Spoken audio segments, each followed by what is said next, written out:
কিছু কিছু দিন এমন থাকে যেদিন ভিডিও করার কোনো প্ল্যানই থাকে না। আজকেও কিন্তু সেরকমই একটা দিন, ভিডিও করার কোনো প্ল্যান নেই। হ্যালো এভরিওয়ান, আমি রিম্পা। আমার এই ছোট্ট মিনি ব্লগে তোমাদের সবাইকে স্বাগত।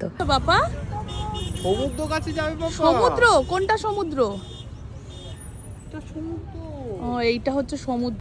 পাপার এই সারাদিন ছোটোখাটো দুষ্টুমি, ছোটোখাটো অ্যাক্টিভিটি তো আমি ভিডিও করেই রাখি। আর ঠিক সেই রকমভাবেই যেহেতু ঘুরতে এসেছিলাম, তাই ওর ভিডিওও আমি করছিলাম।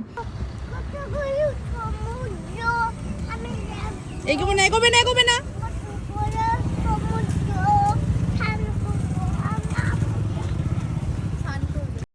এতক্ষণ তোমরা দেখলে যে আমরা ইকো পার্কের যে ক্যাফে একান্তে আছে ওটার সামনেই গেছিলাম। আর এখন এসেছি আমরা সিসি2-তে। সিসি2-তে এসে আমরা এখানে এখন কফি খেতে বসেছি। আর এদিকে দেখছো মোমো থেকে মোমো পার্সেল নেওয়া হয়ে গেছে। এবার বলি আজকের ভিডিওটা করার কারণ। যখন আমরা সিসি2-তে এসেছি তখনই এসে দেখলাম এই ক্যাডবেরি মিষ্টির এখানে একটা কনসার্ট চলছে। আর ঠিক সেখানেই এসেছিল হচ্ছে প্রসেনজিৎ চট্টোপাধ্যায়। আর সত্যি বলতে আমাদের ছোটোবেলায় কিন্তু প্রসেনজিৎ ঋতুপর্ণার জুটি ছিল নাম্বার 1 হিট জুটি। আর ওদের সিনেমা দেখার জন্য কিন্তু সারা দুপুরও ঘুমাতাম না, এরকমও হয়েছে।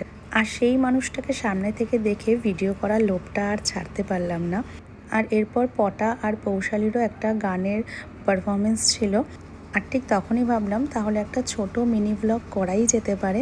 ওই যে কথাতেই আছে যে তুমি যতই প্ল্যান করো না কেন, যেটা হওয়া সেটা হবেই। আর আজকের দিনটাও ঠিক সেই রকমই ছিল।